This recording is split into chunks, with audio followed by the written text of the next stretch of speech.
Con Gustavo Venegas, que decíamos, ¿no? Es un argentino que hace muchos años se ha radicado en Sao Paulo, en el vecino país brasileño, y bueno, ha radicado también allí, se ha proyectado con su bonita familia. Bueno, lamentablemente las noticias que nos llegan son, la verdad, sumamente preocupantes, dolorosas, por cómo están ustedes atravesando este COVID-19. ¿Cómo lo viven allí in situ, Gustavo? Es un tema bien complejo porque el país, como todo país latinoamericano, no está preparado para lo que está sucediendo, ¿sí? Y obviamente las muertes se multiplican día a día, pero también hay mucho sensacionalismo en las noticias, ¿sí? Hay Ujú. que tener un poco de cuidado con lo que se comenta porque no es tan así como lo están diciendo. Sí, obviamente creo que si hay algo que el presidente Alberto Fernández hizo bien es decretar una cuarentena más fuerte, con lo cual uno ve los resultados, ve que la contaminación por el virus entre infectados y muertos en Argentina ha tenido una curva de subida bastante lenta. Sí. Aquí en Brasil no se hizo eso, se hizo un aislamiento más a conciencia del ciudadano que Obligatoriedad. un aislamiento social que sea obligatorio por el gobierno. Sí se determina un cierre de actividades tipo escuelas y toda actividad que no es esencial. Pero, por ejemplo, nosotros podemos andar por la calle, ¿sí? Sin problemas, no hay control como en Argentina. Claro, Y obviamente eso provocó que la subida entre contaminados y muertos sea exponencialmente muy grande. claro, claro. Claro, ha quedado a responsabilidad y a conciencia de cada uno de los ciudadanos la decisión de Jair Bolsonaro. Es que ahí es otro problema que ustedes no conocen. Le están echando la culpa a Jair Bolsonaro y no es culpa de Jair Bolsonaro. Aquí en Brasil, el sistema de gobierno es muy parecido al de Argentina. Ujú. Es un sistema de tres poderes, legislativo, ejecutivo y judicial. Sí, Los tres son independientes, solo que el Poder Judicial vive metiéndose sobre las decisiones tanto del Ejecutivo como del Legislativo. ajá, Entonces, por ejemplo, la Corte Suprema de Justicia de Brasil determinó en abril que el poder para decretar lockdowns, aislamiento y qué actividades son obligatorias, que deben estar cerradas y cuáles pueden trabajar, son los gobernadores y los intendentes, no es el sí, presidente. claro. Le ha dado la autonomía de decisión también en ese sentido a cada una de las comunidades en forma individual. Exactamente, Claro, exactamente. Entonces, todo el mundo dice que Bolsonaro es el villano de la historia.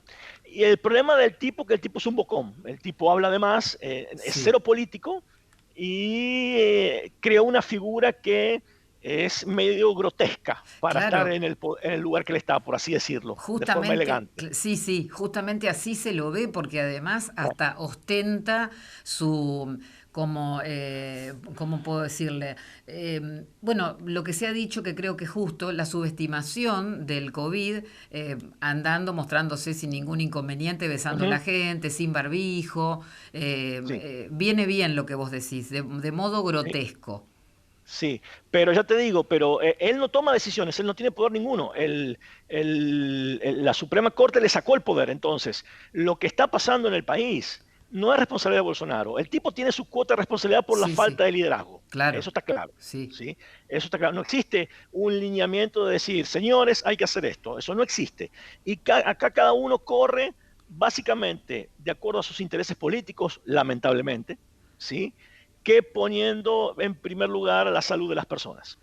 Eh, Eso es lo que está pasando aquí. La verdad que sorprende tus expresiones, Gustavo, porque lo que vemos aquí es todo lo contrario. Vemos a alguien sumamente autoritario que ostenta poder por doquier y la verdad que, como digo, ¿no? Es sorprendente porque, bueno, sos palabra autorizada, estás viviendo en ese lugar. ¿Cuántos años hace, Gustavo, este argentino? Porteño mendocino viviendo allí en Brasil. 14 años, dos en Río de Janeiro y dos en San Pablo. Entonces, conozco todo Brasil, por mi trabajo conozco todo Brasil, conozco más Brasil que Argentina.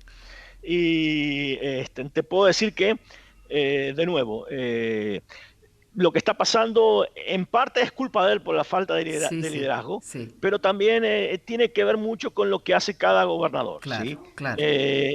Inclusive también hay que entender un poco cómo fue la ascensión de Jair Bolsonaro al poder, ¿sí?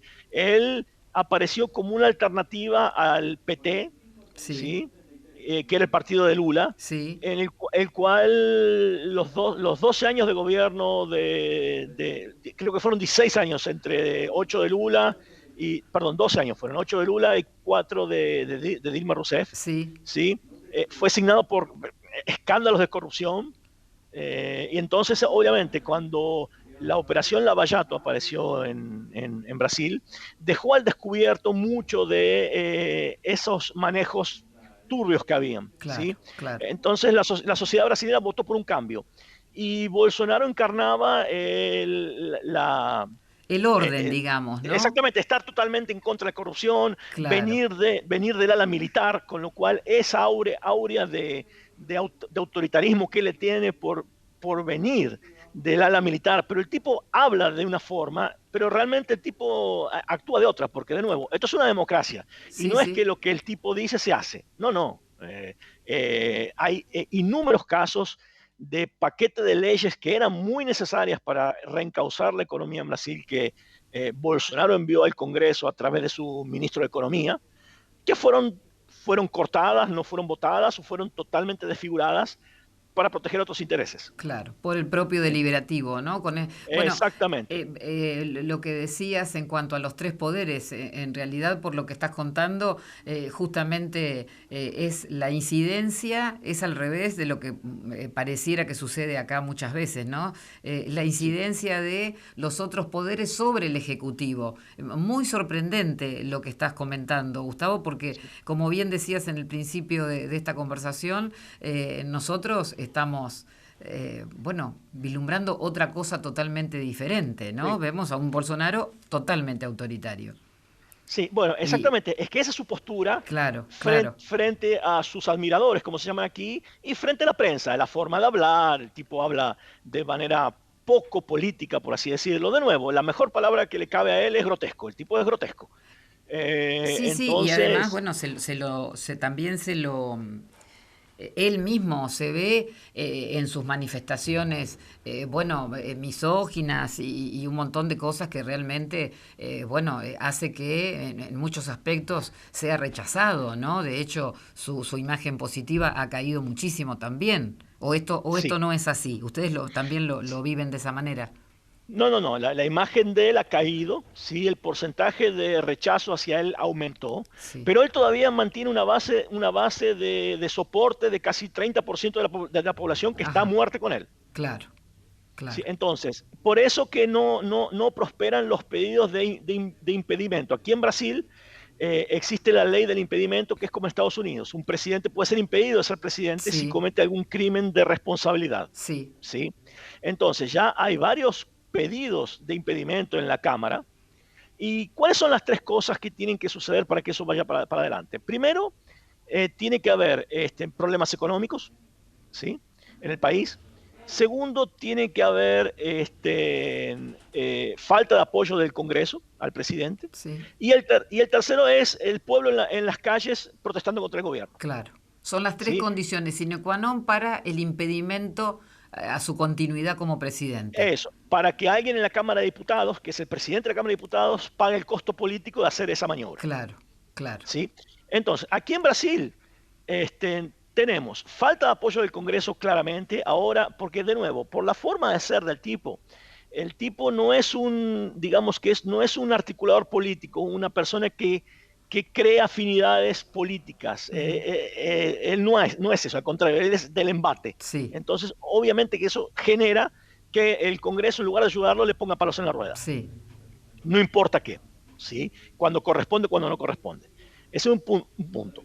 Segundo punto, la economía, mal que mal, todavía no hay problemas graves económicos. Ujú. Obviamente que quien es pobre, quien vive en una favela, está pasando hambre, pero el resto de la población no hay amenazas de saques de supermercado todavía, no hay manifestaciones diciendo masivas, hay manifestaciones diciendo queremos volver a trabajar, pero no hay manifestaciones masivas diciendo nos estamos muriendo de hambre, claro, hagan algo. Todavía no hay nada de eso, claro. ¿sí?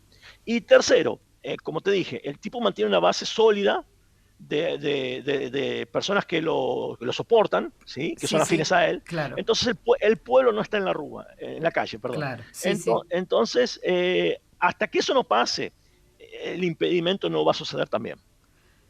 Está, clarísimo, clarísimo, Gustavo. Y ustedes individualmente, ¿cómo está la fisonomía de Sao Paulo? Más allá de, ya que te tenemos a vos, ¿para qué vamos a mirar Ujú. imágenes que por ahí están fuera de contexto también? ¿Cómo lo viven Eh, ustedes en ese lugar de, bueno, más de 45 millones de personas? sí. Bueno, la ciudad está diferente, obviamente tiene mucho menos movimiento, sí, pero si vos me preguntás, la cuarentena empezó en la primera semana de abril, aquí en San Pablo. Sí.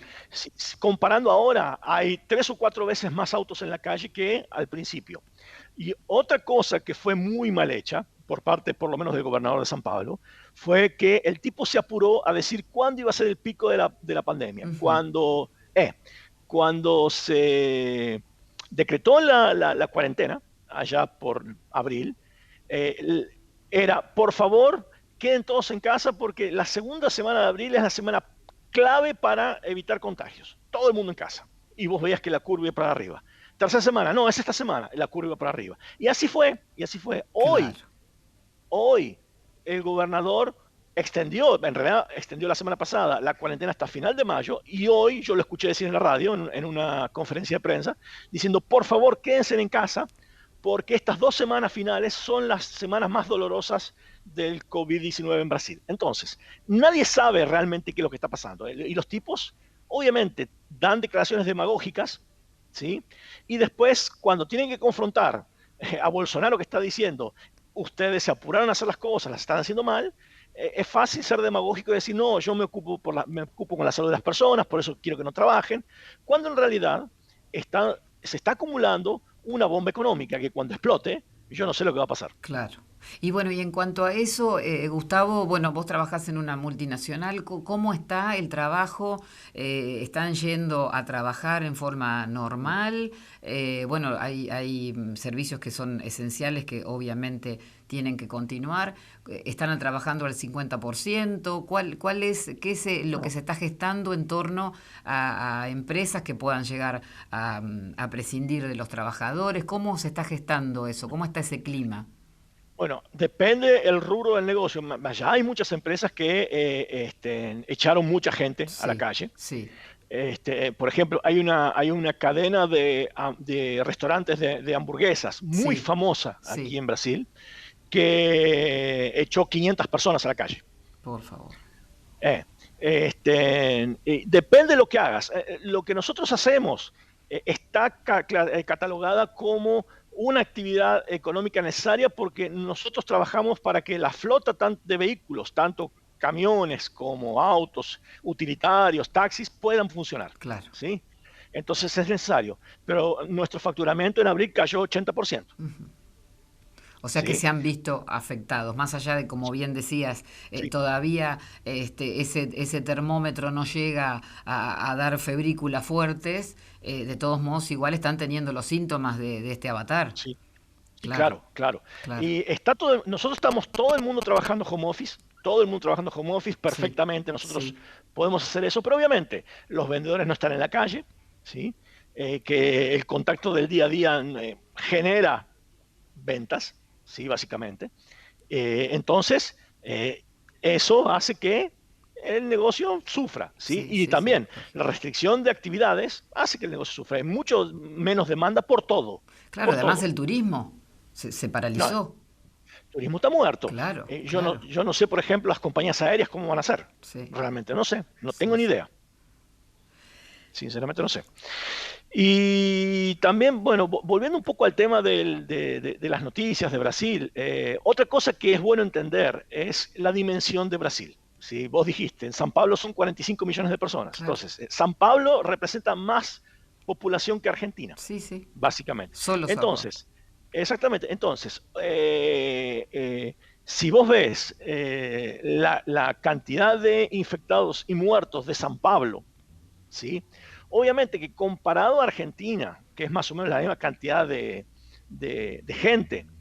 Ahí ves las diferencias entre una cosa que fue hecha a través de un liderazgo consolidado del presidente que decretó tal cosa. Te puede Claro. gustar o no te puede gustar, pero es eso y todo el mundo lo cumple.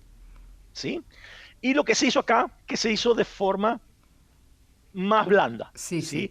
Y sin tanto convencimiento, sin tanto liderazgo, ¿sí? Y otra cosa que también tenemos que entender es que Brasil, lamentablemente, hay mucha desigualdad y solamente